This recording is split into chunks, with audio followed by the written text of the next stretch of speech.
Hello hello, कैसे हो आप लोग? फटाफट से सब लोग आ जाओ।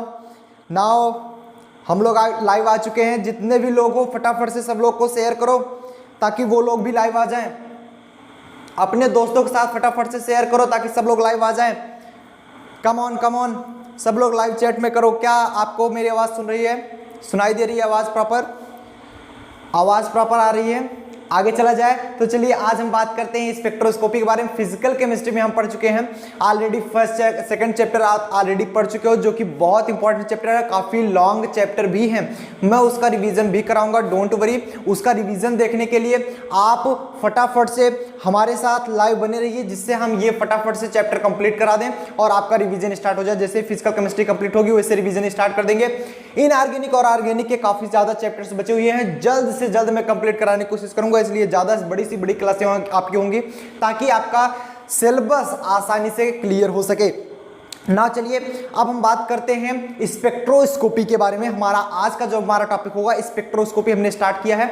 बहुत ही ध्यान से समझिएगा, आपको बहुत ही अच्छी तरह से समझ में आएगा किस तरह से आपको पढ़ना है, किस तरह से आपको जानना है, वो सब कुछ हम आपको बताएंगे। लेकिन सबसे पहले अगर अभी तक आप लोग हमारे चैनल को विवेक मिश्रा स्टडी चैनल को सब्सक्राइब नहीं किया है तो आपका ही चैनल है, सब्सक्राइब करके उसे और भी बड़ा से बड़ा बनाओ और साथ ही साथ अपने दोस्तों को यहाँ पर प्लेटफॉर्म पर ले आओ। कम से कम 2 दोस्तों के साथ शेयर करो। आप भी इसकी तरह बनो। ये कम से कम 2 दोस्तों के साथ शेयर करो, मतलब उसको भी इसको भी अपने आपके ही प्लेटफॉर्म पर ले आओ ताकि वो भी अच्छी तरह से अच्छे कंटेंट ले सके, अच्छी तरह से नॉलेज ले सके। उम्मीद करते हैं आपको हमारी बात बढ़िया से समझ में आ रही होगी। चलिए शुरू करते हैं। क्या आप लोग तैयार हो? फटाफट से एक बार चैट सेक्शन में लिख के बताओ। Are you ready? आगे चला जाए। बहुत बढ़िया, क्लियर है सबको? चलिए सबसे पहले बात करते हैं मॉलिक्यूलर स्पेक्ट्रोस्कोपी। स्पेक्ट्रोस्कोपी में जो ये चैप्टर आपका है मॉलिक्यूलर स्पेक्ट्रोस्कोपी के बारे में सबसे पहले हम पढ़ेंगे।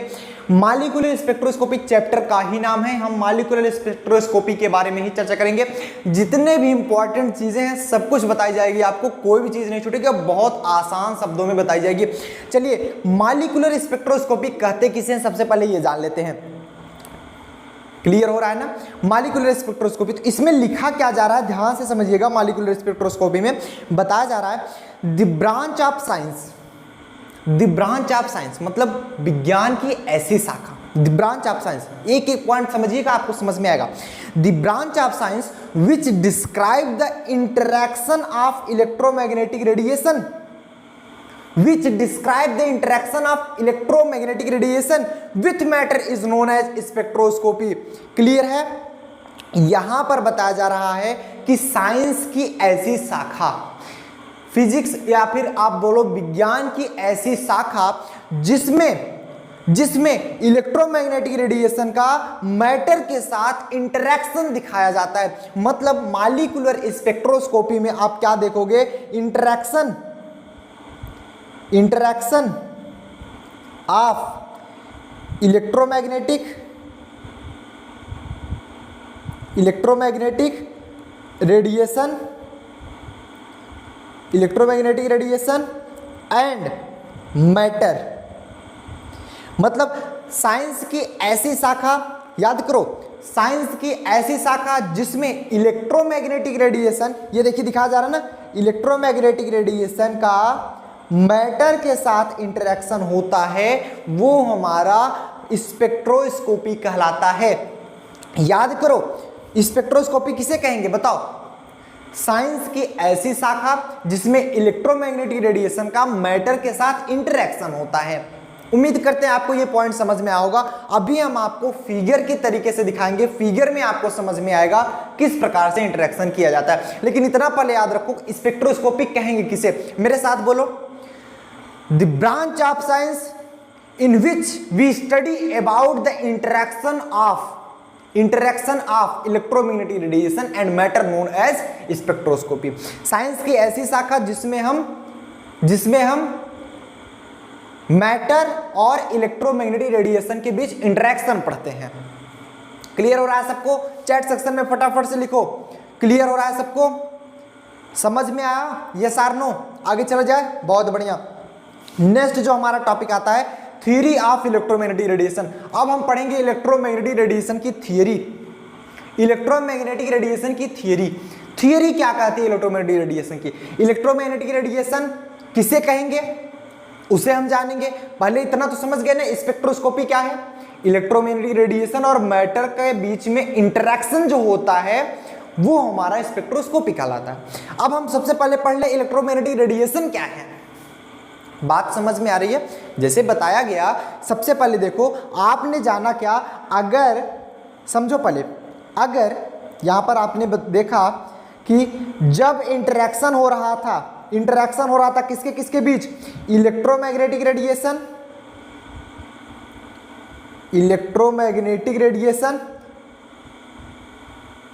रेडिएशन एंड मैटर के बीच।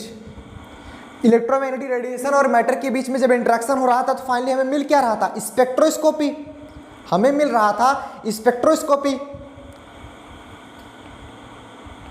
क्लियर? स्पेक्ट्रोस्कोपी। लेकिन स्पेक्ट्रोस्कोपी समझ में आ गया कि इलेक्ट्रोमैग्नेटिक रेडिएशन और मैटर के बीच में इंटरेक्शन के बारे में हम पढ़ते हैं। बट इलेक्ट्रोमैग्नेटिक रेडिएशन क्या है? What is electromagnetic radiation? उसकी थ्योरी जानेंगे, उसके बारे में जानेंगे। तो सबसे पहले हम पढ़ते हैं इलेक्ट्रोमैग्नेटिक रेडिएशन के बारे में। सबसे पहले आप लोग हिंट डालेंगे theory of electromagnetic radiation. Hint डालो theory of electromagnetic radiation. Electromagnetic radiation की हम थ्योरी जानेंगे। चलो सबसे पहले आपको बताया क्या जा रहा है, the electromagnetic radiation are so called because they consist of oscillating electric and magnetic field directly perpendicular to each other. इसको समझो पहले, इलेक्ट्रोमैग्नेटिक क्यों कहा गया? इलेक्ट्रोमैग्नेटिक क्यों कहा गया? क्योंकि इसमें इलेक्ट्रिक फील्ड, देखिएगा, electric field and magnetic field, जैसे इलेक्ट्रिक फील्ड अगर ऐसे ऐसे चल रही है तो मैग्नेटिक फील्ड ऐसे ऐसे चलेगी, मतलब दोनों साथ साथ इंटरेक्ट करती है, ऐसे कुछ ऐसे ऐसे, ये ऐसे आगे बढ़ेंगी। देख पा रहे हो ना? ये अगर मैग्नेटिक फील्ड है ऐसे ऐसे चल रही है तो इलेक्ट्रिक फील्ड है ऐसे ऐसे चल रही है। आपको इस फिगर में आसानी से दिख रहा होगा, क्लियर दिख रहा है? इस फिगर में आसानी से आपको दिख रहा है।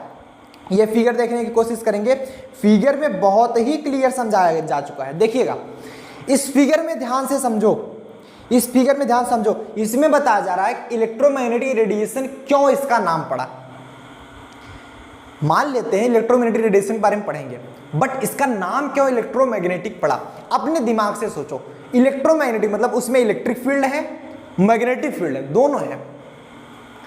ऐसा रेडिएशन समझो, ऐसा रेडिएशन जिसमें इलेक्ट्रिक फील्ड और मैग्नेटिक फील्ड दोनों परपेंडिकुलर ऑसिलेट हों, दोनों परपेंडिकुलर ऑसिलेट हों, एक दूसरे के परपेंडिकुलर हैं। आप देख पा रहे हैं जो रेड कलर का, जो ग्रीन कलर का दिख रहा है, ये आपका ग्रीन कलर का, ये जो ग्रीन कलर का है ये आपको दिख रहा है, या ब्लू कलर आप बोल सकते हो, ब्लू कलर है, ये आपका इलेक्ट्रिक फील्ड है, इलेक्ट्रिक फील्ड। एंड जो रेड कलर का आपका दिख रहा है इधर, जो रेड कलर का है, that is a magnetic field, magnetic field. इस फिगर में आप देख पा रहे हो मैग्नेटिक फील्ड कैसे मूव कर रहा है, कुछ इस प्रकार से, एक्स एक्सिस के अलॉन्ग। जो मैग्नेटिक फील्ड मूव कर रहा है वो एक्स एक्सिस के अलॉन्ग मूव कर रहा है, आप देख पा रहे हो एक्स एक्सिस के अलॉन्ग मूव कर रहा है। एंड जो इलेक्ट्रिक फील्ड है वो वाई एक्सिस के अलॉन्ग मूव कर रहा है। लुक एट इट, जो मैग्नेटिक फील्ड है वो वाई एक्सिस के अलॉन्ग मूव कर रहा है, मतलब मैग्नेटिक फील्ड कुछ ऐसे ऐसे मूव कर रहा है, इलेक्ट्रिक फील्ड कुछ ऐसे ऐसे मूव कर रहा है, मतलब दोनों कुछ इस प्रकार से चल रहे हैं, इस प्रकार से ओसिलेट हो रहे हैं। देख पा रहे हो ना? हाथ से बन नहीं रहा। तो इस फिगर में देखो इलेक्ट्रोमैग्नेटिक रेडिएशन क्यों कहा गया, समझ में बात आई? ऐसा रेडिएशन जिसमें electric field and magnetic field दोनों साथ साथ परपेंडिकुलर, मतलब एक दूसरे के लंबवत ओसिलेट हो। द रेडिएशन या that radiation in which electric field, both electric field and magnetic field oscillate perpendicular with each other. ऐसी रेडिएशन जिसमें इलेक्ट्रिक फील्ड, मैग्नेटिक फील्ड दोनों साथ साथ एक दूसरे के साथ परपेंडिकुलर ओसिलेट हो, नोन एज इलेक्ट्रोमैग्नेटिक रेडिएशन। क्या ये बात समझने के लिए आपको ज्यादा दिमाग लगाना पड़ेगा? क्या ये बात समझने के लिए आपको ज्यादा दिमाग लगाना पड़ेगा? नहीं ना, ये बात सबको समझ में आ गई, क्लियर होता है। आगे चला जाए, चलो नेक्स्ट जो हमारा टॉपिक आता है स्पेक्ट्रम। इलेक्ट्रोमैग्नेटिक रेडिएशन पढ़ने के लिए आपको स्पेक्ट्रम के बारे में नॉलेज होना चाहिए। स्पेक्ट्रम अगर नहीं समझ रहे हो तो आप नहीं समझ पाओगे। स्पेक्ट्रम एग्जैक्टली है क्या, ये समझो पहले। एग्जैक्टली स्पेक्ट्रम है क्या, आओ देखते हैं। लिखा जा रहा है स्पेक्ट्रम के बारे में, समझो ध्यान से। When is sunlight passes through a prism, हम कोई एक प्रिज्म लेते हैं, ये आपको ग्लास प्रिज्म दिखाया जा रहा है, ये देखो प्रिज्म, ग्लास प्रिज्म आपको दिखाया जा रहा है। जब किसी प्रिज्म में से, प्रिज्म मतलब 3D स्ट्रक्चर होता है प्रिज्म में से किसी भी प्रकाश को गुजारते हैं, प्रिज्म में से किसी प्रकाश को गुजारते हैं। When is sunlight passes through a prism, it spread in 7 different rays, ये 7 अलग अलग रे में, डिफरेंट रे में भिन्न फैल जाते हैं, स्प्रेड हो जाते हैं। जब किसी भी प्रिज्म में, समझो, जब किसी भी प्रिज्म में से हम किसी भी प्रकाश को गुजारते हैं तो वह जो होता है 7 अलग अलग रंगों में विभाजित हो जाता है, इसके कहने का मतलब है। When sunlight passes through a prism, it spread in 7 color, ये 7 रंगों में विभाजित हो जाता है, या 7 रेज आप बोल सकते हो। And taking any photographic plate called spectrum, और यदि इसे हम किसी भी फोटोग्राफिक प्लेट पे हम देखते हैं तो वो हमारा स्पेक्ट्रम कहलाता है। समझो ध्यान से, जब किसी भी प्रिज्म से, इसे इधर पहले आप फिगर में समझो तब आप समझ पाओगे। आप फिगर में समझो, ये रहा हमारा फिगर में समझोगे तभी आपको क्लियर होगा। जब तक फिगर में नहीं समझोगे तब तक आपको नहीं समझ में आएगा। इस फिगर को बहुत ही ध्यान से देखिएगा। आइए देखते हैं, इस फिगर में आपको दिखाया जा रहा है कि जब हम ये रहा हमारा prism, this is a prism, समझो। इस प्रिज्म में से हम, ये रहा हमारा लाइट, कितना, सनलाइट इसे बोल सकते हैं, सनलाइट। जब हम किसी भी प्रिज्म में से होकर सनलाइट को गुजारते हैं, किसी भी प्रिज्म से होकर सनलाइट को गुजारते हैं, देख पा रहे हैं इस प्रिज्म से जाने से ये 7 अलग अलग रंगों में विभाजित हो रहा है, 7 अलग अलग रंगों में विभाजित हो रहा है। वही 7 रे, जो 7 रे आपकी विभाजित हो रही है अलग अलग, उसको अगर हम किसी भी फोटोग्राफिक प्लेट पर लेते हैं, मतलब यहां पर अगर हम कोई फोटोग्राफिक प्लेट लगा दें, सपोज दैट यहां पर हम कोई फोटोग्राफिक प्लेट लगा दें, ये इधर मान लो ये कोई फोटोग्राफिक प्लेट है, this is a photographic plate, photographic plate. अगर मान लो कोई फोटोग्राफिक प्लेट लगा दे, उस प्लेट पर वो रे जाकर दिखेंगी तो वही हमारा स्पेक्ट्रम कहलाएगा। Look at it, that's known as spectrum. Total यही हमारा स्पेक्ट्रम हो जाएगा। बातें समझ में आई कि जब हम किसी भी प्रिज्म से किसी भी प्रकाश को गुजारते हैं तो वह प्रकाश किरण 7 डिफरेंट रेज में विभाजित हो जाती है, स्प्रेड हो जाती है।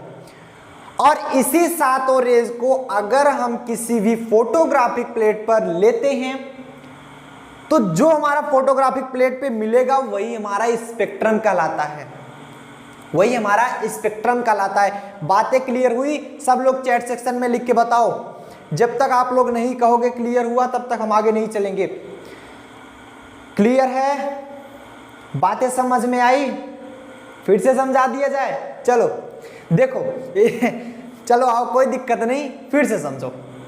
कहा जा रहा है अगर किसी भी प्रकाश को हम किसी प्रिज्म, मेरे साथ होकर बोलो, किसी भी प्रकाश को किसी प्रिज्म से होकर गुजारते हैं तो वो जो प्रकाश किरण है 7 अलग अलग किरणों में विभाजित हो जाती हैं, 7 अलग अलग रेज में विभाजित हो जाती है, स्प्रेड हो जाती है। अगर उसी को हम किसी फोटोग्राफिक प्लेट पर लेते हैं तो वही जो हमें मिलता है उस पर, मतलब अलग अलग रंग मिलेगा ना, ब्लू, ब्लैक, आपको ये देखो दिख रहा है ना, रेड, फिर उसके बाद हल्का रेड, पीला मतलब येलो, ग्रीन, ब्लू और उसके बाद वायलेट, वायलेट सबसे नीचे मिलता है।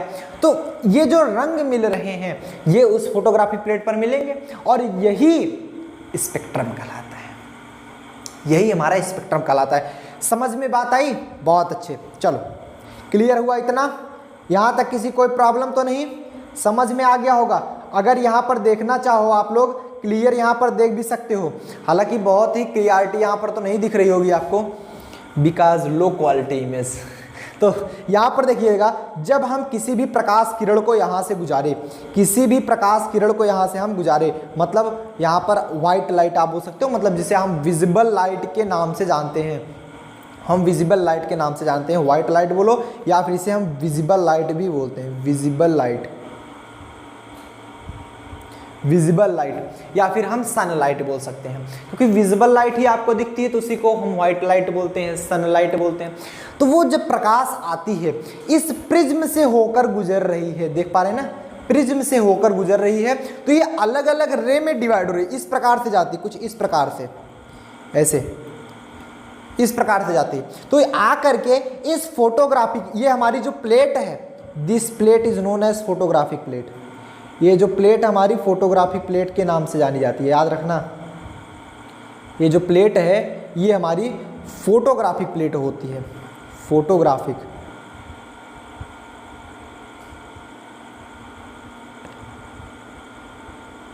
This plate is known as photographic plate. अब इसी प्लेट पर हम देख रहे हैं आपको रेड कलर भी मिल रहा है, ठीक, ऑरेंज कलर मिल रहा है, yellow colour, green colour, blue colour, indigo colour, violet colour. तो इस पूरे फोटोग्राफिक प्लेट पे जो कलर्स ये मिल रहे हैं वो हमारा कहलाएगा क्या? वो हमारा कहलाएगा क्या? स्पेक्ट्रम। ये हमारा कहलाएगा स्पेक्ट्रम। उम्मीद करते हैं ये चीजें आपको बहुत अच्छी तरीके से समझ में आ गई है। क्लियर है सबको? बातें समझ में आई? बहुत अच्छे, 100% क्लियर हुआ। चलिए नाउ नेक्स्ट हमारा जो टॉपिक है इलेक्ट्रोमैग्नेटिक स्पेक्ट्रम। अब हम पढ़ेंगे इलेक्ट्रोमैग्नेटिक स्पेक्ट्रम किसे कहते हैं। देखिए सबसे पहले आप रेडिएशन समझे, इलेक्ट्रोमैग्नेटिक रेडिएशन किसे कहते हैं? ऐसी रेडिएशन जिसमें इलेक्ट्रिक फील्ड और मैग्नेटिक फील्ड दोनों एक दूसरे के साथ ही साथ ओसिलेट करे, वो भी परपेंडिकुलरली, वो इलेक्ट्रोमैग्नेटिक रेडिएशन कहलाई। दूसरी चीज आपने स्पेक्ट्रम समझा, जब किसी भी प्रिज्म से होकर किसी भी प्रकाश को गुजारते हैं, किसी भी विजिबल लाइट को गुजारते हैं, किसी भी प्रकाश को गुजारते हैं, तो वो 7 रंगों में अलग अलग विभाजित हो जाता है, या 7 रेडिएशन में या 7 वेव में, डिफरेंट वेव में फैल जाता है। और उसी वेव को अगर हम किसी फोटोग्राफिक प्लेट पर लें तो उसे हम, जो भी हमें रिजल्ट मिला उसे हम स्पेक्ट्रम कहते हैं।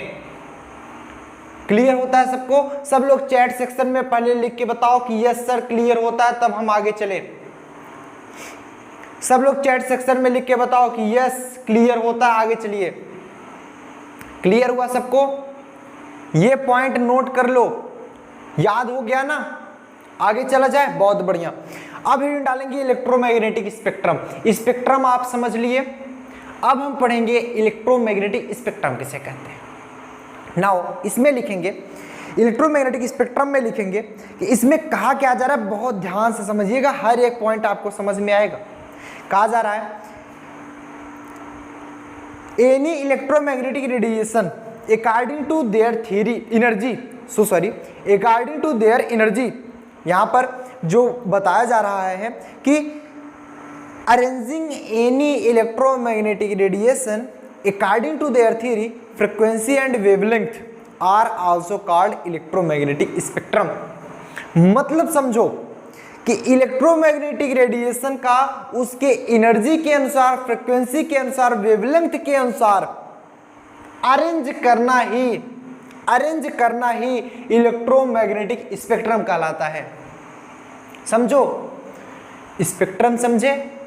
स्पेक्ट्रम किसे कहते हैं कि जब भी किसी प्रिज्म से होकर किसी भी लाइट को गुजारते हैं तो वो 7 अलग अलग डिफरेंट वेव्स में फैलती हैं, स्प्रेड होती हैं, उसे हम अगर फोटोग्राफिक प्लेट पे लेते हैं तो वो हमारा कहलाता है क्या? स्पेक्ट्रम। और उसी स्पेक्ट्रम को समझो, उसी स्पेक्ट्रम को उसके एनर्जी के अनुसार, उसके वेवलेंथ के अनुसार, इवन उसकी फ्रिक्वेंसी के अनुसार अरेंज करना ही इलेक्ट्रोमैग्नेटिक स्पेक्ट्रम कहलाता है। बातें क्लियर हुई? समझो भाई, जिसकी एनर्जी होगी, पहले ऐसे तो लिखेंगे ना, जिसकी सबसे एनर्जी ज्यादा उसको पहले, उसके बाद उसको, या सबसे एनर्जी जिसकी कम उसके बाद, एक क्रम से हम व्यवस्थित करते हैं। तो जो स्पेक्ट्रम मिला, सबसे प्यारे शब्दों में समझो, जो हमें स्पेक्ट्रम मिला है उसको उसकी एनर्जी के अनुसार, उसके वेवलेंथ के अनुसार, उसकी फ्रीक्वेंसी के अनुसार अरेंज करना ही इलेक्ट्रोमैग्नेटिक स्पेक्ट्रम कहलाता है। बात क्लियर हुई कि नहीं? चैट सेक्शन में सब लोग बताओ, बात क्लियर हुई? सब लोग लिखो क्लियर। आगे चला जाए, बहुत बढ़िया। चलो अब हम यहां पर सीरीज देखेंगे कि इलेक्ट्रोमैग्नेटिक स्पेक्ट्रम में से हम कौन कौन सा वेव्स लेते हैं, उसकी वेवलेंथ क्या होती है, उसकी फ्रीक्वेंसी क्या होती है, उसकी एनर्जी क्या होती है, वो चीज आइए देख लेते हैं। यहां तक सबको क्लियर होता है ना? किसी कोई प्रॉब्लम तो नहीं? बहुत अच्छे। चलो नाउ अगर हम चर्चा करें, सबसे पहले इलेक्ट्रोमैग्नेटिक स्पेक्ट्रम चार्ट आप देख रहे हैं, ये रहा हमारा chart, this is a chart, ये हमारा पूरा चार्ट है, ध्यान दीजिएगा। ठीक, अब इसमें बारी बारी से करके हम सबको एक एक पॉइंट समझाएंगे, बारी बारी से करके एक एक पॉइंट समझाया जाएगा, डोंट वरी। देखिएगा, सबसे पहले हम क्लास लिख रहे हैं, उसमें हम रेज लिखेंगे, कॉस्मिक रेज है, वाई रेज है, एक्स रे है, वाई नहीं, गामा रेज, गामा रे है, एक्स रे है, अल्ट्रावायलेट है, विजिबल है, इंफ्रारेड है कि न्यूक्लिक, जो भी है आपको यहाँ पर बताया जाएगा। ठीक, दूसरे कॉलम में आप वेवलेंथ लिखेंगे, फिर वेव नंबर लिखेंगे। देखो वेवलेंथ और वेव नंबर आप समझो, वेवलेंथ और वेव नंबर क्या होता है ये पहले बताओ। वेवलेंथ और वेव नंबर क्या सबको मालूम है? वेवलेंथ और वेव नंबर के बारे में, वेवलेंथ का जस्ट उल्टा, वेवलेंथ का जस्ट अपोजिट होता है वेव नंबर, वेवलेंथ का जस्ट अपोजिट वेव नंबर होता है, इसको समझो।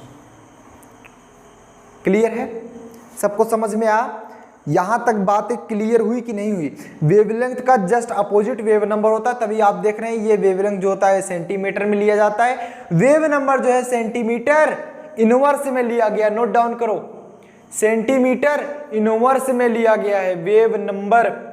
अरे वेवलेंथ क्या होता है आओ हम समझ लेते हैं। जैसे मान लीजिए कोई वेव ये चल रही है, ये देखो, ये हमारी कोई वेव है, ये जा रही है, ठीक, तो इसके बीच की डिस्टेंस कितनी है? That is a wavelength, that is a wavelength, वो हमारी वेवलेंथ होती है। वेव नंबर क्या होता है कि यही वेव हमारी जो चल रही है, ये एक, देख पा रहे ना, जैसे मान लीजिए ये कितने पीरियड को पूरा किया ये वेव, एक यहां से चली, कुछ यहां तक, एक चक्कर पूरा हुआ इसका यहां तक, इसका वेव नंबर 1, फिर यहीं से चली, ये दूसरा साइकिल पूरा कर ली, इसका वेव नंबर 2, वेव नंबर 2, अर्थात वेव नंबर बढ़ेगा, समझो, वेव नंबर बढ़ेगा तो वेवलेंथ घटेगा, वेवलेंथ घटेगा। अरे भाई समझो, यहां पर फिर एक पॉइंट और हम आपको समझा रहे हैं। जैसे ये रहा हमारा wavelength, this is a wavelength. देखो हम दो प्रकार की आपको रेडिएशन दिखा रहे हैं, ये हमारी रेडिएशन हुई। अब अगर हमें देखना हो कि इसमें कितना वेव है, वेवलेंथ देखो, वेव अगर नंबर देखना हो तो यहां से लेकर यहां तक एक वेव नंबर, फिर यहां से लेकर यहां तक 2 वेव नंबर, मतलब इसमें वेव नंबर 2 है और इसमें वेव नंबर देखा जाए 1 2 3 4, इसमें वेव नंबर 4 है। लेकिन वेवलेंथ देखो, वेवलेंथ मतलब इसके बीच की दूरी और इसके बीच की दूरी देख लो, वेवलेंथ इसका ज्यादा है, वेव नंबर कम है, वेवलेंथ इसका कम है, वेव नंबर ज्यादा है। बातें समझ में आ रही हैं? वेवलेंथ ज्यादा तो वेव नंबर कम, इसीलिए एक दूसरे के इनवर्सली प्रोपोर्शनल होते हैं। उम्मीद करते हैं ये पॉइंट आपको बहुत ही अच्छी तरीके से समझ में आया होगा। क्लियर होता है? क्लियर है? चलो नाउ अब हम आइए चार्ट की तरफ बढ़ते हैं। चार्ट में दिखाया जा रहा है नेक्स्ट हमारी फ्रीक्वेंसी एंड नेक्स्ट हमारा यूज है कॉस्मिक रेज। सबसे पहली जो रे हमारी आती है वो आती है कॉस्मिक रेज। कॉस्मिक रेज में देखेंगे वेवलेंथ जो होता है बहुत कम होता है। इसका ये मतलब निकला कि वेव नंबर सबका सबसे ज्यादा होगा। इसका आप देख पा रहे हैं, आप देखो इधर ध्यान दो, इसका कॉस्मिक रेज का वेवलेंथ बहुत कम है, 10 की घात -11, वो भी सेंटीमीटर में। 10 की घात -11 सेंटीमीटर मतलब है 0.0000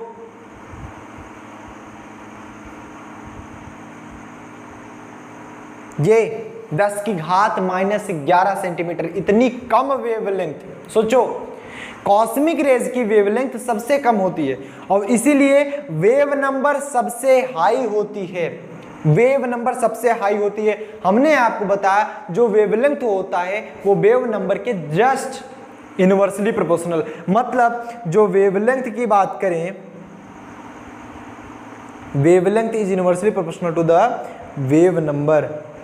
वेव नंबर तभी तो आप देख रहे हो ना, वेवलेंथ अगर हमें 10 की घात -11 मिली है तो ये क्या होता है 1 वेव नंबर। अगर हम वेव नंबर निकालें, वेव नंबर निकालें तो ये 10 घात -11 इधर आ जाएगा, 10 घात -11 ये ऊपर जाएगा 10 की घात 11, तो ये आपका ये मिल रहा है 10⁻11। बोलो किसको किसको समझ में आया? सब लोग चैट सेक्शन में लिखो किसको किसको अरे इसमें समझने की क्या बात, बहुत सिंपल है। वेवलेंथ सब लोग देखो चैट सेक्शन में लिखो भाई, वेवलेंथ अगर 10 की घात -11 है तो वेव नंबर 10 की घात 11 आएगा। बिकॉज वेवलेंथ या wave number is inversely proportional to the wavelength. समझ में बात आई? क्लियर हुआ? और इसकी जो फ्रीक्वेंसी है वो कितनी है 10⁻23 हर्ट्ज। फ्रीक्वेंसी 10⁻23 हर्ट्ज, ये फ्रीक्वेंसी आपकी हर्ट्ज में ली जाती है। फ्रीक्वेंसी आपकी जो होती है हर्ट्ज में ली जाती है, कई लोग हर्ट्ज बोलते हैं इसको, ठीक। एंड फाइनली अब हमारा यूज दिखाया जा रहा है। यूज इसका कॉस्मिक रेज का यूज नहीं होता, मतलब बहुत ज्यादा यूज नहीं किया जाता। सबसे ज्यादा आप देखते हो एक्सरे का यूज होता है। एक्सरे ना, एक्सरे कराना पड़ता है, हाथ में चोट लग जाती है उसका एक्सरे करा के देखना पड़ता है। यूज बहुत ज्यादा है इसका, ऐसे सभी का यूज है, बट कॉस्मिक रेज का बहुत ज्यादा यूज नहीं है। हाँ इस चार्ट में एनर्जी नहीं लिखी गई, मैं एनर्जी भी आपको लिख के बता देता हूँ। सबकी एनर्जी यहाँ पर मैं लिख के बताऊंगा, डोंट वरी, सबकी एनर्जी मैं यहाँ पर दिखाऊंगा। देखो अगर मैं एनर्जी देखूँ यहाँ पर, एनर्जी ये इधर कॉलम में आप लोग लिख लेंगे एनर्जी। एनर्जी कॉस्मिक रेज की एनर्जी होती है, कॉस्मिक रेज की एनर्जी इलेक्ट्रॉन वोल्ट में 10⁻7 electron volt, 10⁻7 electron volt cosmic rays की एनर्जी होती है। लुक एट इट, याद रखिएगा कॉस्मिक रेज की एनर्जी 10⁻7 इलेक्ट्रॉन वोल्ट। समझ में बात आई? बात समझ में आई सबको? चलो नाउ अगर यहां पर न लिखना चाहें सबसे आसान रहेगा, इधर ही लिख लीजिए आप लोग। ये कॉस्मिक रेज की एनर्जी होती है, ये एनर्जी टर्म हम इधर लिख दे रहे हैं, अदरवाइज उधर आपको देखने में दिक्कत आएगी कि सर कौन सा है ये ना, तो इधर लिख दे रहे हैं हम एनर्जी। इधर होती है 10⁻7 इलेक्ट्रॉन वोल्ट में ही एनर्जी लिखी जाएगी, याद रखिएगा, ठीक। दूसरा आता है हमारा गामा रे। गामा रे की वेवलेंथ 10 घात -9 होती है तो वेव नंबर 10 की घात 9 होगा। एंड फ्रीक्वेंसी जो होगी वो 10 की घात 23 से 10 घात 18 तक वेरी करेगी। फ्रीक्वेंसी जो होगी 10 घात 23 से 10 घात 18 तक वेरी करती है। गामा रे का भी बहुत ज्यादा यूज नहीं होता, बहुत ज्यादा यूज नहीं होता है बट बहुत ज्यादा नहीं होता। गामा रे की जो हमारी एनर्जी आती है 10⁻7 से 10⁵ होती है। ये देखिएगा 10⁻7 to 10⁵, ठीक। एक्सरे की बात करें 10⁻⁻7 आता है wavelength, 10⁻7 wave number, and frequency जो होता है ये हमारा 10⁻90 to 10⁻15 वेरी करता है। और एक्सरे का यूज जानते हैं, एक्सरे का यूज होता है जैसे हड्डियों में हड्डियां टूटी हुई हैं, नहीं टूटी हुई हैं, वो सब बहुत बढ़िया से बताता है। तो यहाँ पर दिखाया जा रहा है ना एक्सरे, ये क्रिस्टलोग्राफी एंड मेडिकल डायग्नोसिस इसमें यूज होता है। भाई देखते हो आप लोग हड्डियां टूटी हैं कि बची हुई हैं, तो जो भी चीजें होंगी वो उसमें दिखाया जाता है, उसमें समझ में आ जाता है, तो इसलिए एक्सरे का यूज होता है। इसकी जो एनर्जी होती है वो 10⁵ से 10⁻³ इलेक्ट्रॉन वोल्ट तक वेरी करती है। 10⁵ to 10⁻³ इलेक्ट्रॉन वोल्ट तक वेरी करती है। बातें क्लियर हो रही है सबको?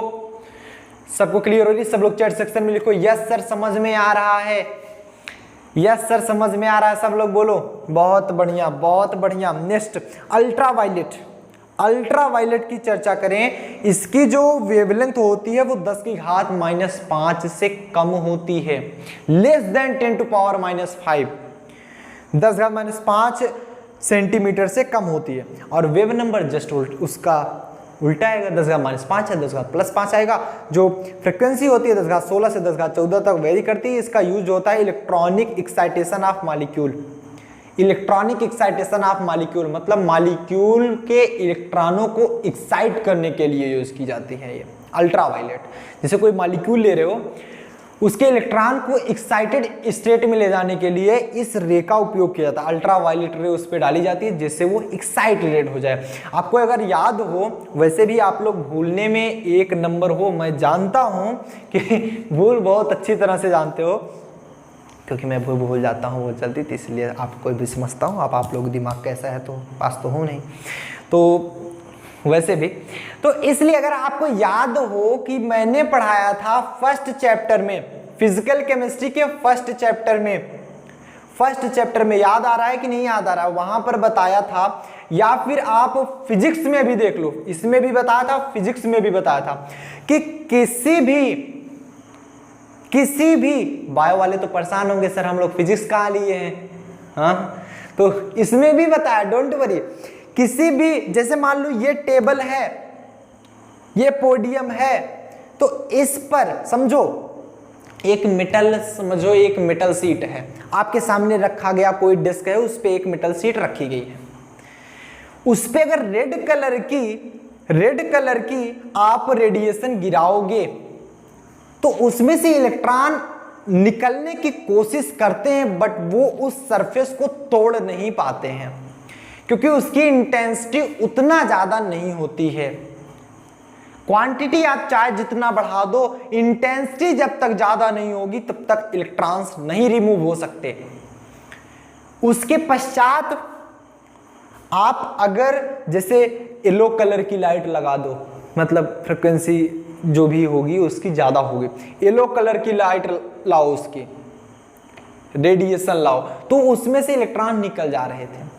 सबसे ज्यादा कब निकल रहे थे? जब अल्ट्रावायलेट रेडिएशन पड़ रही थी, क्योंकि इसकी वेवलेंथ सबसे कम होती है एंड इसकी फ्रीक्वेंसी सबसे ज्यादा होती है। जिस रेडिएशन की, look at it, note down करो, जिस रेडिएशन की फ्रीक्वेंसी जितनी ज्यादा, इलेक्ट्रॉन को रिमूव करने की क्षमता ज्यादा। The tendency to remove electron from any metallic plate greater than, and आप यहां पर बता सकते हो कि जितनी ज्यादा क्षमता होगी, tendency to remove the electron from any plate, किसी भी प्लेट से, किसी भी सरफेस से इलेक्ट्रॉन को रिमूव करने की क्षमता जितना ज्यादा, उतनी उसकी फ्रीक्वेंसी भी ज्यादा होनी चाहिए। जिसकी फ्रीक्वेंसी जितनी ज्यादा, वो उतनी ही ज्यादा इलेक्ट्रॉन को रिमूव कर सकता है। तो हम देख रहे थे जब वो अल्ट्रावायलेट रेडिएशन गिर रही थी सरफेस पर, तो वो उसके निचले सरफेस से भी इलेक्ट्रॉन को रिमूव करने की टेंडेंसी थी, उसमें क्षमता थी, उसमें एफिशिएंट थी रिमूव करने के लिए। तो वही चीज इसमें कहा जा रहा है कि इलेक्ट्रॉनिक एक्साइटेशन ऑफ मॉलिक्यूल, क्योंकि अल्ट्रावायलेट रेडिएशन के पास फ्रीक्वेंसी बहुत ज्यादा होती है। याद करो, ये रिमूव कर सकती है, बहुत अच्छी तरह से रिमूव करती है, इसलिए इसका यूज किया जाता है अल्ट्रावायलेट। अब ये मत देख लेना फ्रीक्वेंसी तो कॉस्मिक रे की बहुत ज्यादा होती है, वो बहुत ज्यादा हाई है कॉस्मिक रे की, जबकि आप कॉस्मिक रे थोड़ी पाते हो उसमें, प्रिज्म में देखो कॉस्मिक रे, ज़्यादातर अल्ट्रा वायलेट रे मिलती है आपको बढ़िया से, तो मिलेगी तो है ही लेकिन छोटे पार्ट में मिलती है। तो अल्ट्रा वायलेट रे की यूज कहाँ होगा? इलेक्ट्रॉनिक एक्साइटेशन ऑफ मॉलिक्यूल में। इसका अगर हम देखें एनर्जी कितना होता है, दैट इज 10⁻³ से 5 इलेक्ट्रॉन वोल्ट। अल्ट्रा वायलेट की 10⁻³ से 5 इलेक्ट्रॉन वोल्ट तक होती है इसकी एनर्जी, वेरी करती है 10⁻³ से 5 इलेक्ट्रॉन को वोल्ट के बीच में। 1 इलेक्ट्रॉन वोल्ट में कितने जूल बताओ? चैट सेक्शन में लिखो, आज आप लोगों का थोड़ा सा टेस्ट है। 1 इलेक्ट्रॉन वोल्ट में कितने जूल? बहुत बढ़िया, कुछ लोगों ने लिखा, कुछ लोग तो नहीं लिख रहे हैं। 1.6 × 10⁻⁻19 जूल। देखो यार, अगर आपको पूछ लिया जाए 1 इलेक्ट्रॉन वोल्ट में कितने जूल, आप क्या बताओगे? आप डायरेक्ट बताओगे यहां पर 1 इलेक्ट्रॉन वोल्ट में 1.6 × 10⁻⁻19 जूल, ये इतने होते हैं। और 1 जूल में कितने अर्ग होते हैं, ये सब पॉइंट याद रखना है। 1 जूल में 10⁻7 अर्ग होते हैं। तो अगर इसको हम अर्ग में लिखने की कोशिश करें 1 इलेक्ट्रॉन वोल्ट में, तो 1.6 × 10⁻⁻19, 1 जूल में 10⁻7 अर्ग लिखोगे तो ये फाइनली हमारा आएगा 1.6 × 10⁻⁻19 नहीं, ये बच जाएगा 12 अर्ग।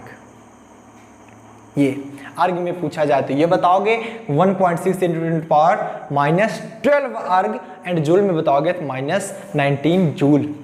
क्लियर? उम्मीद करते हैं ये पॉइंट आपको बहुत अच्छी तरह से समझ में आया होगा। क्लियर होता है? किसी कोई प्रॉब्लम? क्लियर? समझ में बात आई? चलिए नेक्स्ट अब हम बात करते हैं, नेक्स्ट विजिबल लाइट के बारे में चर्चा कर लेते हैं। विजिबल लाइट की एनर्जी कितनी होती है? विजिबल लाइट की एनर्जी 5 से 1.5 इलेक्ट्रॉन वोल्ट के बीच में होती है। याद करो, विजिबल लाइट की होती है 5 से 1.5 इलेक्ट्रॉन वोल्ट के बीच में होती है। 10⁻⁴ इसका आप जानते हो वेवलेंथ होता है, वेव नंबर 10⁴ हो जाएगा, एंड एनर्जी आपको दिख ही रही है। तो इस प्रकार से आपको देखना है। बात क्लियर हो रही है? बातें समझ में आ रही हैं? बहुत बढ़िया, क्लियर हो रहा है ना सबको? चलिए आगे बढ़ते हैं। नेक्स्ट हमारी जो रेडिएशन आती है नियर इंफ्रारेड। नियर इंफ्रारेड, जितनी भी इंफ्रारेड रेज हैं सबकी रेडिएशन की एनर्जी जो होती है 1.5 to 10⁻⁻² इलेक्ट्रॉन वोल्ट। मतलब चाहे नियर हो, फार हो, माइक्रोवेव, जितने माइक्रोवेव अलग है, नियर फार दोनों, क्योंकि जो इंफ्रारेड होती हैं 2 प्रकार की होती हैं। एक प्रकार से देखा जाए नियर इंफ्रारेड, फार इंफ्रारेड। तो इन दोनों की जो एनर्जी आएगी वो एक में ही वेरी करती है, 1.5 से लेकर के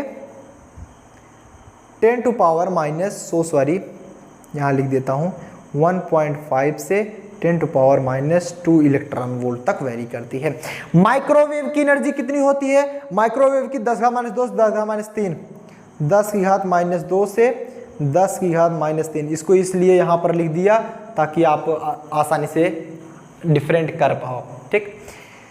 न्यूक्लियर मैग्नेटिक रिजोनेंस, जिसे हम एनएमआर बोलते हैं, एनएमआर, इसका जो वेवलेंथ है 10⁻4 होता है, वेव नंबर 10⁻⁻4 होता है, वेव नंबर 10⁻⁻4 होता है।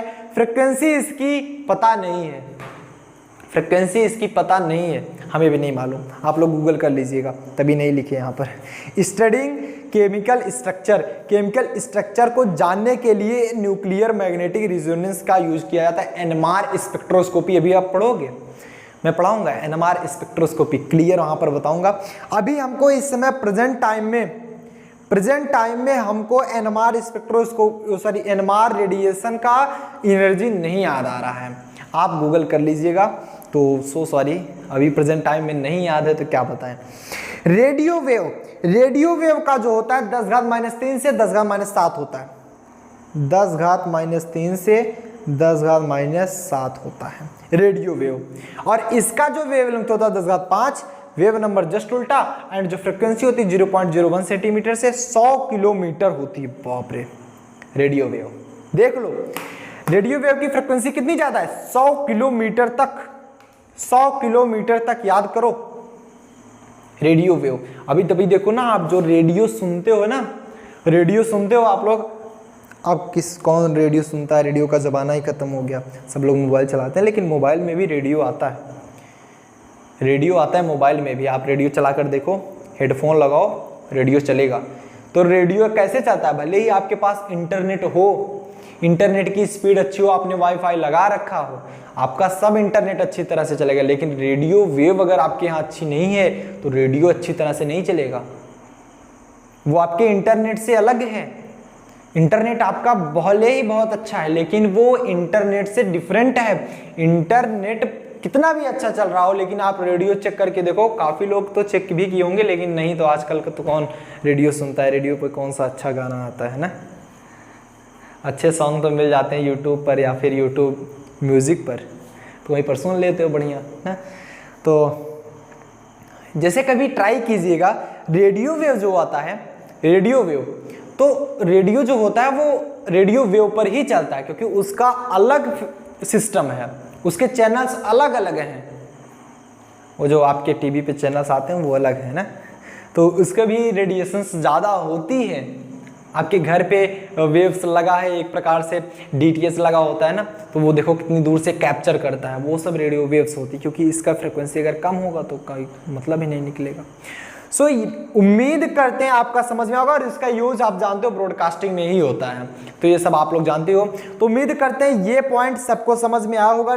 अगर आप लोग कहें तो हम आगे बढ़ें, आप लोग अगर कहें तो हम आगे बढ़ें, फटाफट से सब लोग चैट सेक्शन में लिख के बताओ, आर यू रेडी? आगे चलने के लिए क्या आप तैयार हो? आगे चला जाए, बहुत बढ़िया, चलो। लेकिन उससे पहले इसका एक बार स्क्रीनशॉट ले लीजिए आप लोग, ठीक है, स्क्रीनशॉट फटाफट से लीजिए, सभी आपको दिख रहा है एक प्रकार से, सब लोग स्क्रीनशॉट ले लीजिए।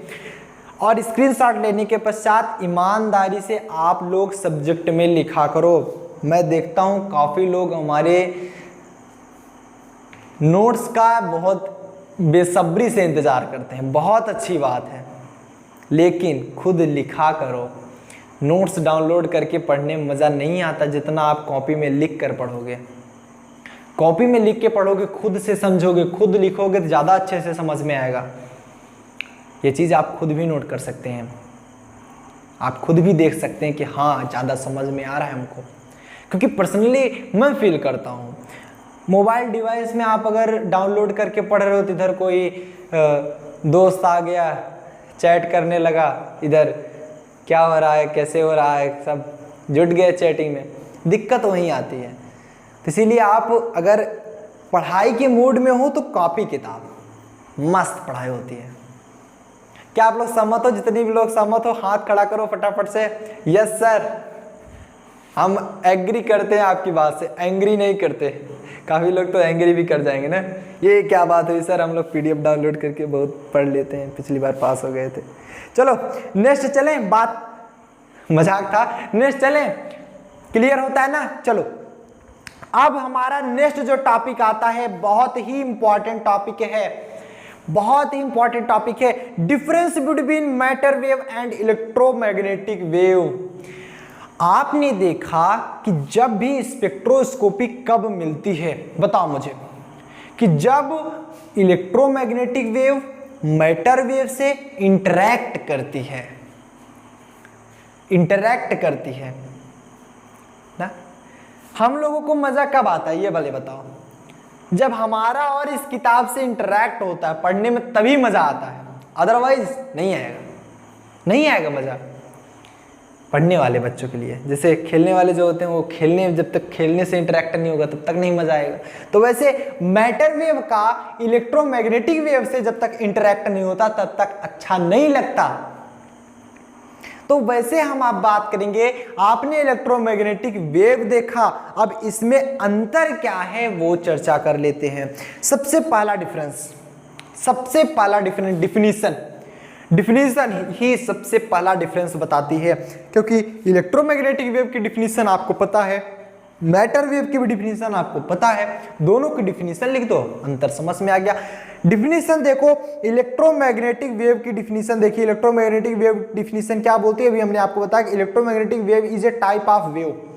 इलेक्ट्रोमैग्नेटिक वेव ऐसे प्रकार की वेव है दैट ट्रेवल थ्रू स्पेस, जो कि स्पेस में ट्रेवल करती है। स्पेस मतलब जो स्पेस है आपका, स्पेस में ट्रेवल करती है, कैरिंग इलेक्ट्रोमैग्नेटिक रेडिएंट एनर्जी, जो कि इलेक्ट्रोमैग्नेटिक रेडिएंट एनर्जी को कैरी करती है। ये भी डिफिनीशन लिख सकते हो, या फिर आप इलेक्ट्रोमैग्नेटिक वेव की भी डिफिनीशन लिख सकते हो, जो कि आप ऑलरेडी हमने पहले ही आपको बताया, इलेक्ट्रोमैग्नेटिक रेडिएशन क्या होती है, जिसमें इलेक्ट्रिक फील्ड, मैग्नेटिक फील्ड एक दूसरे से परपेंडिकुलरली ऑसिलेट करते हैं। बस इसमें मैटर वेव क्या होते हैं, matter wave are wave consisting of particle. ये पार्टिकल को कंसिस्ट करके जो वेव बनती है, जैसे मान लीजिए पार्टिकल्स हो गए, छोटे छोटे पार्टिकल्स, वो अगर स्पीड में मूव करें तो आपको वेव के फॉर्म में दिखेंगे, वेव के फॉर्म में दिखोगे आप। जैसे हम मान लीजिए एक आपको हम एग्जांपल देते हैं, एग्जांपल आपको, आप टीवी खूब देखते होंगे ना, टीवी तो सभी देखते होंगे, उसी में देखो कभी कभी एड्स दिखता है ना। जैसे मान लो किसी भी कोल्ड ड्रिंक का, कोई सा भी कोल्ड ड्रिंक हो गया, उसका ऐड दिखता है कभी कभी ना, कोई पी लेता है तो इतनी तेजी से भागता है, उसकी वेव्स पीछे पीछे दिखती हैं। या फिर आप देखते हो कि बॉल जब फेंकी जाती है, जब उसे स्लो में करके दिखाया जाता है, एक प्रकार से वेव में उसे बदल कर दिखाया जाता है, समझो पहले उसको मीनिंग समझो। उसमें देखो पीछे बॉल तो आगे चली जाती है, पीछे कुछ वेव छोड़ के जाती रहती है, वेव लेकर जाती रहती है, दैट्स कॉल्ड वेव। मतलब अगर कोई पार्टिकल, ये पेंसिल है, पेन है, मान लो ये एक पेन है, अगर इसे बहुत ही स्पीड से फेंक दिया जाए, बहुत ही स्पीड से फेंक दिया जाए, तो ये क्या करेगा, वेव फॉर्म में बन जाएगा। बिकॉज हम सभी जानते हैं कि जितने भी पार्टिकल हैं इस पूरे ब्रह्मांड में, पूरे यूनिवर्स में, वो दो प्रकृति शो करते हैं, दो नेचर शो करते हैं, एक तो वेव नेचर, दूसरा पार्टिकल नेचर, हम आप खुद वेव नेचर में हैं, वेव नेचर में हैं। अब आपको क्वांटम मैकेनिक्स पढ़ाया जा चुका है और वहां पर देख के आप जान चुके थे। काफी लोग का दिमाग तो इतना अच्छी से खराब हो गया, काफी का दिमाग अच्छा हो गया कि आप जब घर पे हो तो घर दिखता है, नहीं हो तो घर हवा में चला जाता है। तो उसकी चर्चा नहीं करेंगे, नहीं तो काफी लोग का दिमाग फिर से कंफ्यूजिंग। सो नेक्स्ट जो हमारा था सेकेंड जो हमारा चेंजिंग आती है, मतलब डिफरेंस आता है, वो है हमारा कंपोजिशन। तो इसमें देखेंगे जो इलेक्ट्रोमैग्नेटिक वेव होती है, इसमें फोटॉन्स होते हैं, इलेक्ट्रोमैग्नेटिक वेव से फोटॉन्स होते हैं, बट जो मैटर वेव होती है उसमें पार्टिकल्स होते हैं which have a mass and volume, जिसके पास मास भी होता है एंड वॉल्यूम भी होता है। इसके कहने का मतलब समझो क्या कह रहा है, इसके कहने का मतलब बहुत सही है। इलेक्ट्रोमैग्नेटिक वेव्स कब मिलती हैं, जब लाइट गुजरती है। समझो, प्रिज्म पर प्रकाश डालते हो, 7 अलग अलग रेज निकली, प्रकाश डाल रहे हो, प्रकाश एनर्जी बंडल के रूप में चलता है। प्रकाश भी दो नेचर शो करता है, समझो, प्रकाश भी जो है हमारा वो भी दो नेचर शो करता है, एक वेव नेचर, दूसरा पार्टिकल नेचर। उसका जो वेव नेचर है वो तो वेव नेचर है, पार्टिकल नेचर कहां शो करता है, वो फोटॉन्स के रूप में पार्टिकल नेचर शो करता है, जिसका कोई रेस्ट मास नहीं होता। जब वो स्पीड में होता है तब उसका कुछ मास होता है, रेस्ट मास 0। बस कोई पार्टिकल ले लो, क्या उसका रेस्ट मास 0 होता है, नहीं होता, उसका कुछ मास होता है, वॉल्यूम होता है। मतलब सिंपल सा ये कहने का मतलब, जो इलेक्ट्रोमैग्नेटिक रेडिएशंस होती हैं वो फोटॉनों से मिलकर बनी होती हैं, जिसका रेस्ट मास 0 होता है, वॉल्यूम होता है नहीं, कुछ भी नहीं होता। लेकिन जो मैटर वेव होती हैं वो पार्टिकलों से मिलकर बनी होती हैं, मतलब पार्टिकल्स उसमें होते हैं, पार्टिकल के तेज चलने से मतलब वेव बनती है, मैटर वेव, जिसका एक स्पेसिफिक मास भी होता है एंड वॉल्यूम भी होता है। क्लियर हो रहा है सबको ना? यहां तक तो किसी को कोई प्रॉब्लम नहीं होनी चाहिए, ठीक।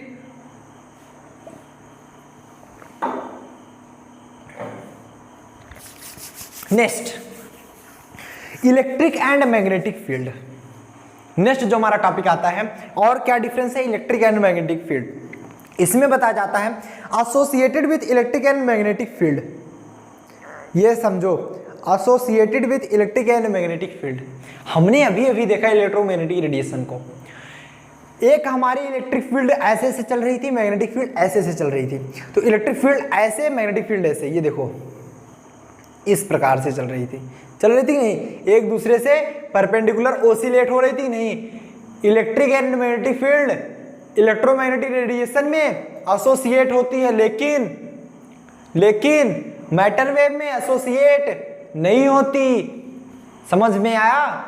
इलेक्ट्रोमैग्नेटिक रेडिएशन में जो electric field and magnetic field होती है वो एसोसिएट होती है, लेकिन मैटर वेव में एसोसिएट नहीं होती है। ये पॉइंट नोट किया जाए। Not associated with electric and magnetic field, ये इलेक्ट्रिक और मैग्नेटिक फील्ड के साथ एसोसिएट नहीं करती। मतलब इलेक्ट्रोमैग्नेटिक में ही एसोसिएट होंगी, मैटर वेव में एसोसिएट नहीं होती। नेक्स्ट जो आता है हमारा वेवलेंथ। वेवलेंथ इसमें क्या कहा जा रहा है, equal the product of Planck's constant and speed of light divided by the energy. जो वेवलेंथ होता है इलेक्ट्रोमैग्नेटिक रेडिएशन, क्या वेवलेंथ जो होता है वो इक्वल होता है किसके, product of Planck's constant and speed of light divide by energy, SC/E। But ये होता है planks constant divide by momentum. Momentum के डिवाइड में होता है ये एनर्जी। मतलब समझो पहले, अगर हम इलेक्ट्रोमैग्नेटिक वेव की बात करें, इलेक्ट्रोमैग्नेटिक वेव की बात करें, इधर इलेक्ट्रोमैग्नेटिक वेव है और इधर हमारा मैटर वेव है, इधर हमारा मैटर वेव है। बातें क्लियर हो रही है? राइटिंग हमारी बहुत अच्छी है।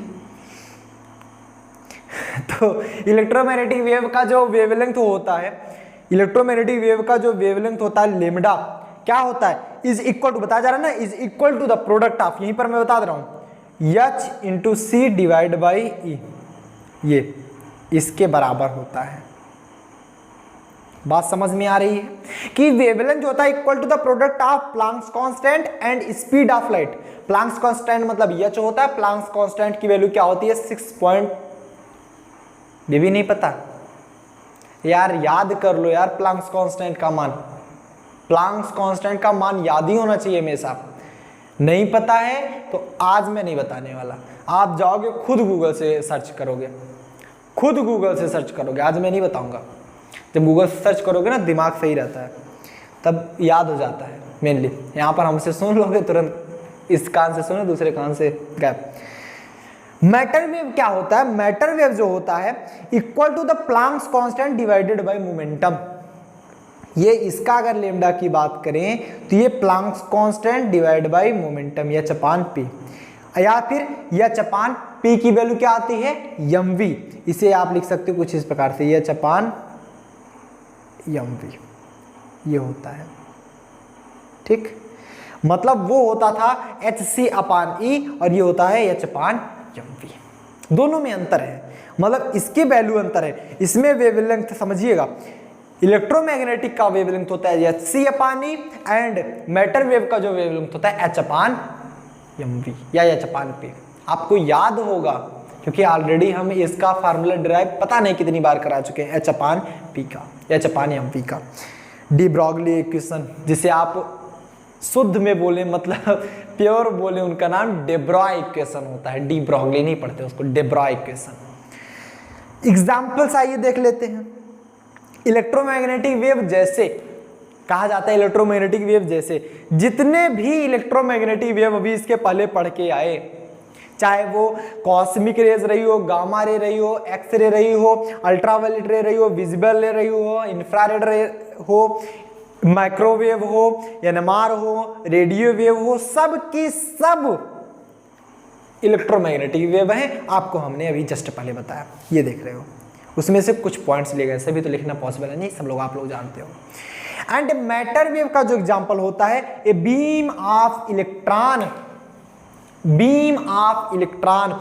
इसके कहने का मतलब है इलेक्ट्रॉनों का बीम पुंज, मतलब वो किसी भी पार्टिकल का वेव फॉर्म ही मैटर वेव कहलाता है। तो इलेक्ट्रॉनों का बीम ही, इलेक्ट्रॉन बीम जिसे आप बोलते हो, वही इसका एक एग्जाम्पल है।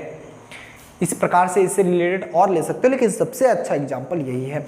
उम्मीद करते हैं ये पॉइंट आपको समझ में आओगा, लेकिन उससे पहले आप लोग फटाफट से इसका स्क्रीनशॉट ले लो। एक बार मैं रिवीजन करा देता हूं फटाफट से। सबसे पहला चीज आपको बताया जा रहा है डिफिनीशन। डिफिनीशन में क्या बोलोगे कि जो इलेक्ट्रोमैग्नेटिक वेव्स होती हैं, इलेक्ट्रोमैग्नेटिक वेव में सबसे पहले इसकी डिफिनीशन ये, चाहे इसकी डिफिनीशन लो चाहे अपनी वाली डिफिनीशन बता दो, कि एक दूसरे मतलब इलेक्ट्रोमैग्नेटिक रेडिएशन में जो इलेक्ट्रिक फील्ड है ना, मैग्नेटिक फील्ड एक दूसरे के साथ ओसिलेट करती हैं, वो भी परपेंडिकुलरली ओसिलेट करती हैं। एंड मैटर वेव में आप बताओगे इस कंसिस्टिंग ऑफ पार्टिकल्स, वो पार्टिकल्स कंसिस्ट करता है, ठीक। कंपोजिशन, दूसरी चीज आपको कंपोजिशन बताई जा रही है। जो इलेक्ट्रोमैग्नेटिक रेडिएशन है वो फोटॉनों के द्वारा बनी है, और जो हमारी मैटर वेव है वो इलेक्ट्रॉनों के द्वारा या फिर पार्टिकल के द्वारा, जिसके पास कुछ मास है, कुछ वॉल्यूम है उसका। तीसरा point electric field and magnetic field. Electromagnetic radiation में इलेक्ट्रिक और मैग्नेटिक फील्ड का एसोसिएशन होता है, जबकि मैटर वेव में नहीं होता। फोर्थ पॉइंट वेवलेंथ जो होता है, इसका वेवलेंथ क्या होता है, hc/e।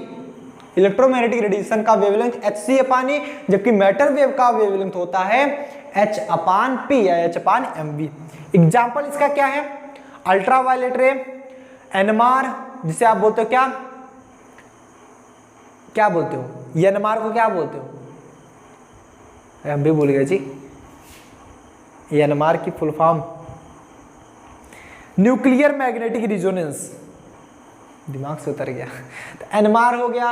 एंड नेक्स्ट हमारा अल्ट्रावायलेट रेज हो गया, हमने बताया X ray, gamma ray, cosmic रे और रेडियो वेव, ऐसे सभी हमारे क्या है इसके एग्जांपल्स हैं। जबकि मैटर वेव के एग्जांपल बीम ऑफ इलेक्ट्रॉन या इलेक्ट्रॉन बीम है। उम्मीद करते हैं यहां तक आपको समझ में आओगे। समझ में आओ सब लोग फटाफट से चैट सेक्शन में लिख के बताओ यस सर समझ में आ गया, तब हम आगे चलें। सब लोग बताओ क्लियर हो, समझ में आया, बहुत बढ़िया।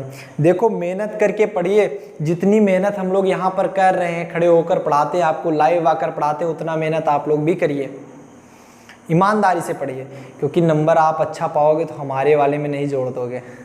सिंपल, मैं यही सबको बताता हूँ। आप पढ़ोगे तो खुद के लिए पढ़ोगे।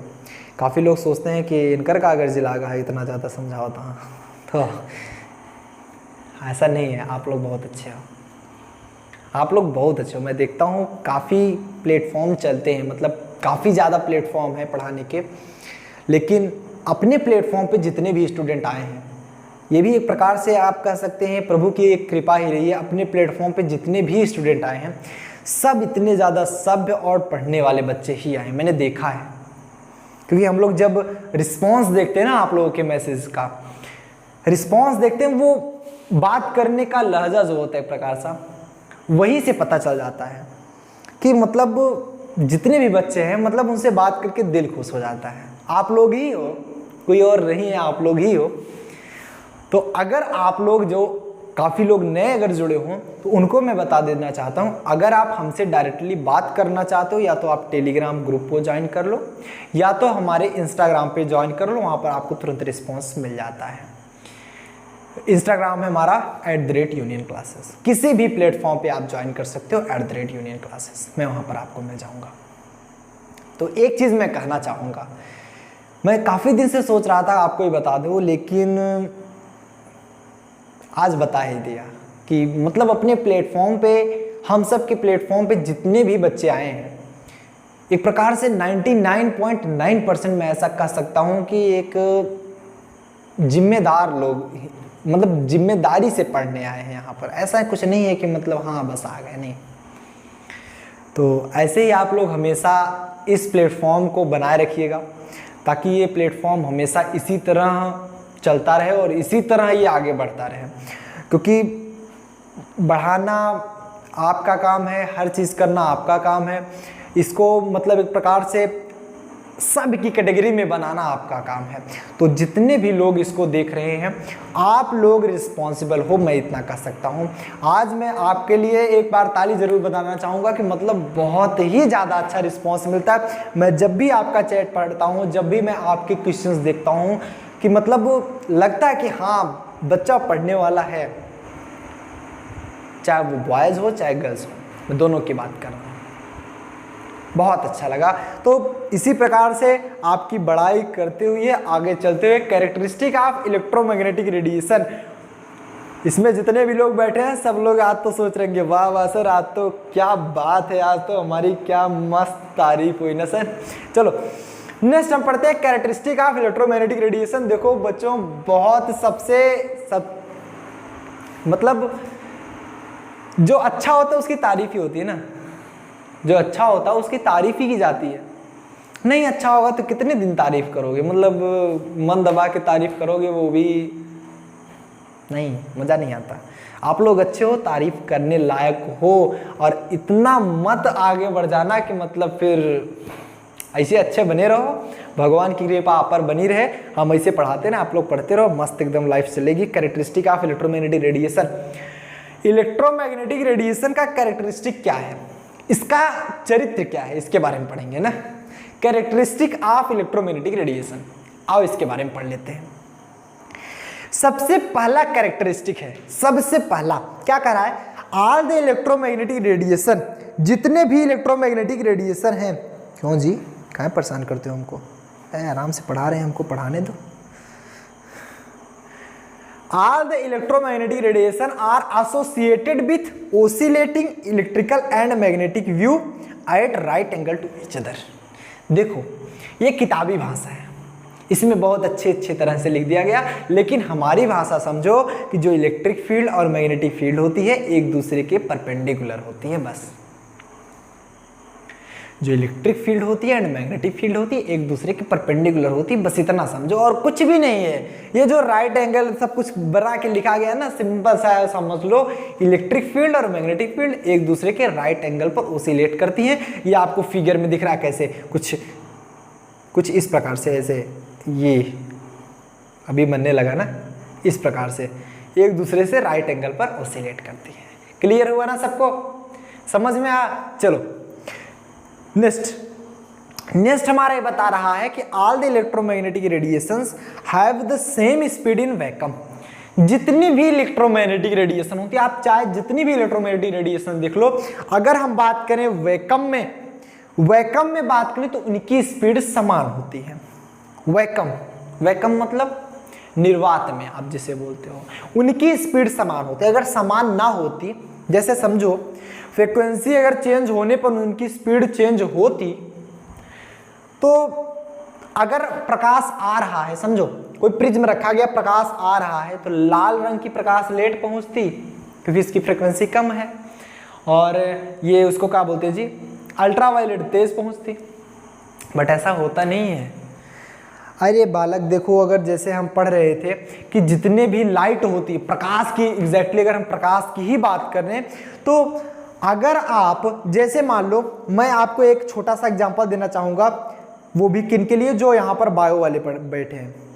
बायो वाले बच्चे बच्चियाँ ध्यान दें, बायो वाले स्पेसिफिक, फिजिक्स वाले सब लोग पढ़ के आए हो, हम जानते हैं। फिजिक्स में जब आप फर्स्ट पेपर पढ़ रहे थे तो ये सब रट लिए हो, रिलेटिव वेलोसिटी का चैप्टर पूरा रट लिए हो, सब लोग रट के बैठे इधर 3-3 बार रिवीजन करके। पेपर तो हो नहीं रहा, आराम से रिवीजन कर रहे हैं, कुछ लोग तो मौज करके भूल गए हैं, तो जो भी हुआ है तो एक बार फिर से रिवीजन कर लेते हैं। जितने भी बायो वाले हो वो ध्यान देना, बायो वाले हो सकता है ना पढ़े हो इसको, ना जानते हो, जानते भी हो तो एक बार रिवीजन हो जाएगा। लाइट की बात की जा रही है तो लाइट रिलेटिव नहीं होती है, लाइट रिलेटिव नहीं होती। प्रकाश आपको मैं बताया हूं, जिसे मान लो ये प्रकाश सोर्स है, suppose that it is a source of light, it is a source of light. यहां से जब प्रकाश निकल रही है तो कितनी स्पीड से निकलेगी, 3 × 10⁸ मीटर पर सेकेंड की स्पीड से निकलेगी, निकलेगी नहीं निकलेगी। आप जैसे देखते हो, जैसे मान लो एक ये बस है, सपोज दैट एक ये हमारी बस है, ये हमारी बस है, और पिछली जन्म में हम आर्टिस्ट थे, अब इस जन्म का गड़बड़ हो गया तो हम क्या कर सकते हैं, लेकिन पिछले जन्म में हम आर्टिस्ट थे, इतना याद रखना। तो ये बस है, अगर मान लो ये 40 किलोमीटर प्रति घंटे की चाल से चल रही है, 40 किलोमीटर प्रति घंटे की चाल से। यहीं पर दूसरी जो आप बाइक लिए हो अपनी, ये बाइक, ठीक, अपनी ये जो बाइक लिए हो पूरी स्पोर्टी लुक में, बढ़िया, ये जो बाइक लिए हो, दौड़ रही है तो स्कूटर लग रहा है ना, तो बाइक लग रही है, ये चल रहा है कुछ 20 किलोमीटर प्रति घंटे की चाल से सेम डायरेक्शन में। इतना धीरे कौन चलाता है सर? 20 किलोमीटर प्रति घंटे की चाल चल रही है। तो टोटल अगर यहां से समझो, यहां पर जब कोई बैठा मनुष्य देखेगा, यहां पर बैठा मनुष्य देखेगा, वो क्या देखेगा? बस कितनी स्पीड में जा रही है, क्योंकि 20 किलोमीटर 40 किलोमीटर की स्पीड से बस चल रही है, 20 गाड़ी चल रही है, तो आपकी जो बाइक है वो 20 तो ऑलरेडी कवर कर जा रही है, बचा 20। तो इसको दिखेगा कि ये जो बस है ये 20 किलोमीटर प्रति घंटे की चाल से चल रही है। बट एग्जैक्टली अगर यहाँ से कोई रेस्ट पर खड़ा हुआ मनुष्य देख रहा है तो उसे दिखेगा कि वो 40 किलोमीटर प्रति घंटे की चाल से चल रही है। अगर कोई यहाँ खड़ा होगा, यहाँ पर गुस्साया हुआ, हमें नहीं लिवा जा रहा है, खुद ही भैंस लेकर चला जा रहा है, तो उसे दिखेगा वो 40 किलोमीटर प्रति घंटे की चाल से चल रही है, बट बाइक वाले को 20 किलोमीटर प्रति घंटे की चाल से। क्यों? क्योंकि ये रिलेटिव होता है, स्पीड रिलेटिव है, लाइट की स्पीड रिलेटिव नहीं होती। वही चीज मैं आपको बताने की कोशिश कर रहा हूँ। लाइट सोर्स है 3 × 10⁸ मीटर पर सेकंड की वेग से चल रही है लाइट।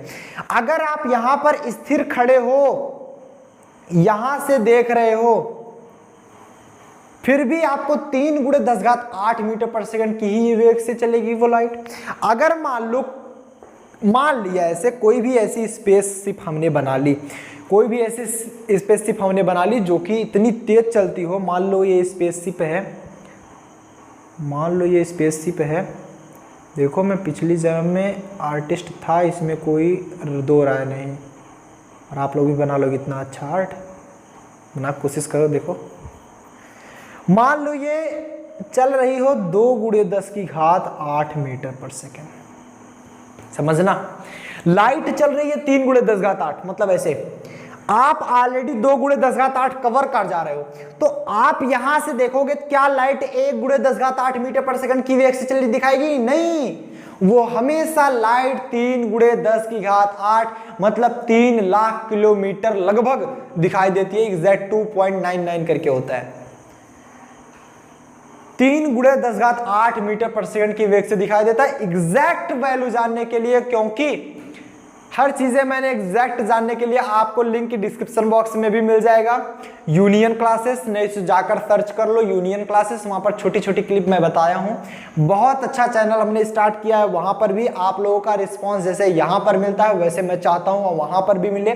मैं बहुत इंपॉर्टेंट नॉलेज जो होते हैं वहां पर मैं शेयर करूंगा।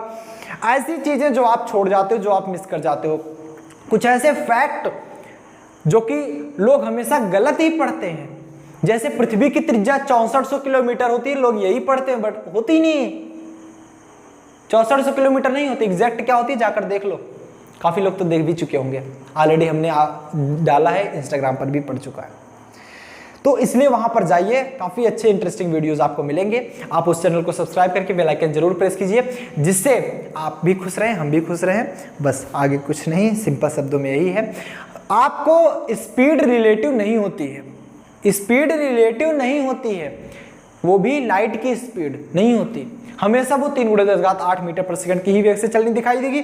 इसलिए यह बताया जा रहा है कि जो भी है हमारा all the electromagnetic radiation have the same speed in vacuum. जितनी भी इलेक्ट्रोमैग्नेटिक रेडिएशन है वो वैक्यूम में सेम स्पीड से मूव करती है। They travel with the speed of light in medium. हमने पहले इसीलिए बता दिया मीडियम में स्पीड ऑफ लाइट, क्योंकि वो इलेक्ट्रोमैग्नेटिक रेडिएशन है क्या?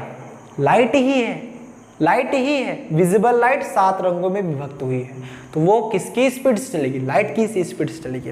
ये पॉइंट नोट करो। पहला पॉइंट क्या है? इलेक्ट्रोमैग्नेटिक रेडिएशन का पहला पॉइंट कैरेक्टरिस्टिक में इलेक्ट्रिक फील्ड और मैग्नेटिक फील्ड एक दूसरे के साथ 90 डिग्री पर ऑसिलेट होती हैं। दूसरा पॉइंट क्या है?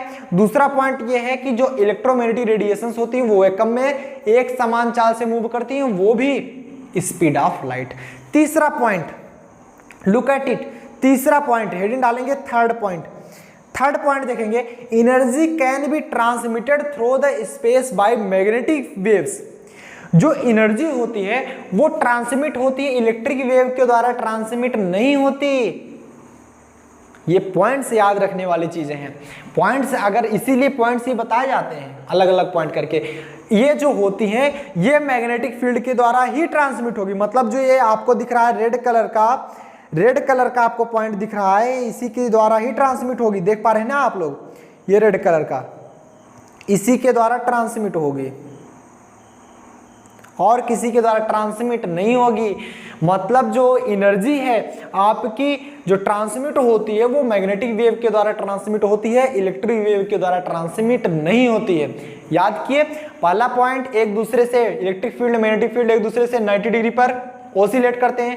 दूसरा पॉइंट क्या था, दूसरा पॉइंट ये बताया गया आपका कि क्या बताए थे जी, क्या बताए थे, एक ही स्पीड से मूव करती है वैक्यूम में।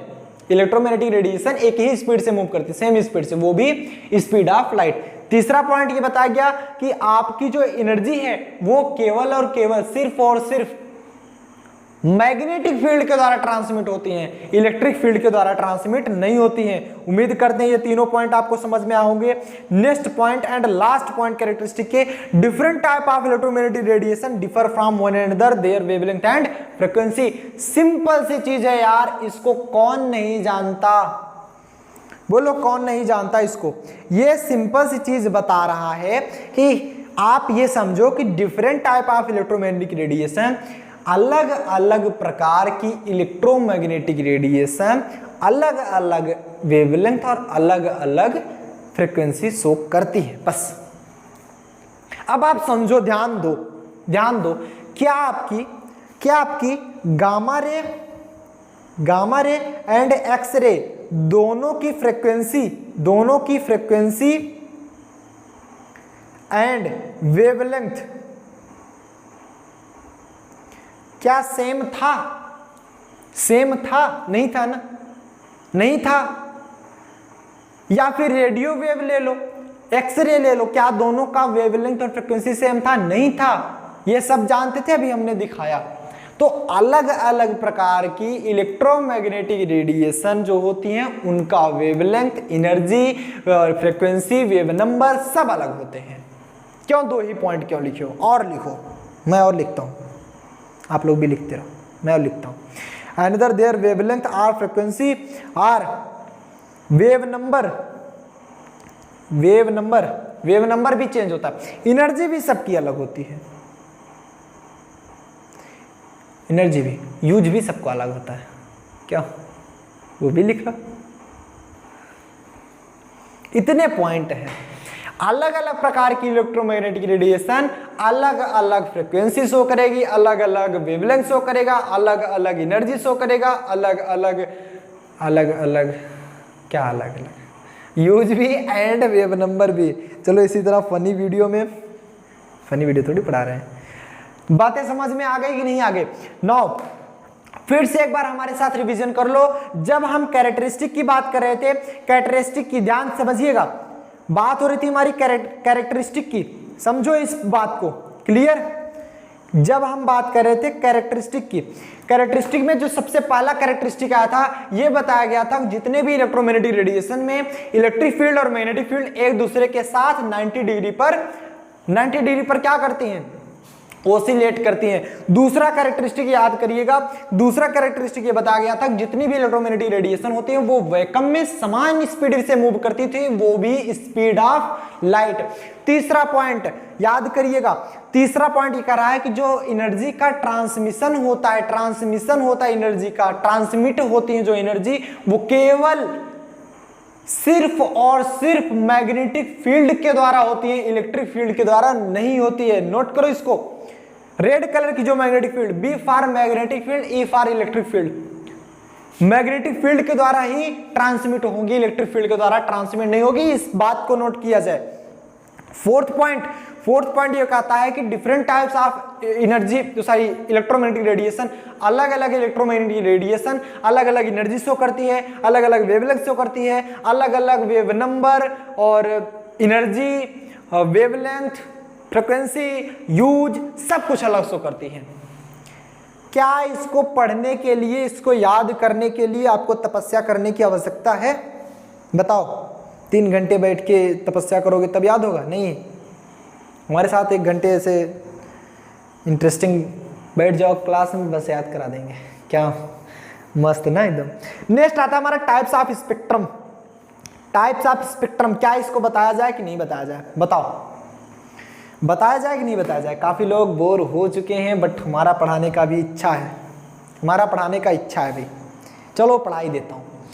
जब इच्छा होती है, अरे यार हमारी पढ़ाने की इच्छा है, मैं कितनी देर से इधर चिल्ला रहा हूँ, आप तो आराम से बैठे हो, आपकी इच्छा होनी चाहिए ना। पढ़ने वाले बच्चे उठते नहीं, बैठे रहे से। अरे अभी क्या देख रहे हो, जब हमारी वो भी लाइव क्लास चलेगी, किसकी, क्या बोलते हैं उसको, अनसॉल्व की, सब लोग खूब कहते हैं ना अनसॉल्व पेपर, 4-4 घंटे 5-5 घंटे बैठा के सॉल्व कराएंगे इसे यहाँ पर। 3 घंटे का अनसॉल्व पेपर सॉल्व होता है 3 घंटे में, वो भी कब, जब किसी को समझाना नहीं होता है, उसको देख देख कर बस छापते रहो। लॉन्ग क्वेश्चन में 4 क्वेश्चन होते हैं जिसमें से 2 करना होता है, लेकिन इधर मैं सॉल्व कराऊंगा तो चारों सॉल्व कराऊंगा ना, लगेंगे नहीं 4-5 घंटे।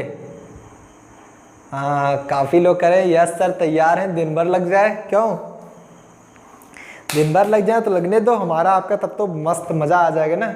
हमारी एनर्जी कम नहीं हो रही कि आपकी एनर्जी भी कम नहीं होनी चाहिए। आराम से पढ़ते रहो, मैं दिन भर पढ़ाऊंगा, दिन भर पढ़ा सकता हूँ, आप लोग दिन भर पढ़ने की क्षमता रखो, बस पढ़ाने में मुझे कोई दिक्कत नहीं, जितनी देर कहो उतनी देर पढ़ाएं बस। तो हेडिंग डालेंगे टाइप्स ऑफ स्पेक्ट्रम, हेडिंग डालो टाइप्स ऑफ स्पेक्ट्रम, क्यों पढ़ा दिया जाए। चलो नेक्स्ट वीडियो में इसको पढ़ा देंगे, जब नहीं इच्छा है आप लोग पढ़ने की तो कोई बात नहीं, वैसे भी काफ़ी ज़्यादा हो भी चुका है। क्लियर है सबको यहाँ तक किसी को कोई प्रॉब्लम नहीं होनी चाहिए। और नेक्स्ट जो हमारा वीडियो आएगा टाइप्स ऑफ स्पेक्ट्रम, इसके बाद से हम आगे चर्चा करेंगे। बहुत बढ़िया। चलो जाते जाते फिर से मैं आपको समझा दे रहा हूं, फिर से एक बार मैं बताना चाहूंगा, आपका ही चैनल है, सिर्फ मैं यहां पर पढ़ा रहा हूं, लेकिन चैनल आपका है। कभी भी इस चैनल पर मत आना अगर ये सोचना कि ये चैनल मेरा ही सिर्फ है, मैं डायरेक्ट कहता हूं इस चैनल पर कभी मत आना अगर आपके दिमाग में हो कि ये चैनल हमारा नहीं है। ये चैनल आप सभी का है, जितने भी लोग देख रहे हो आप सभी का है और हमेशा रहेगा।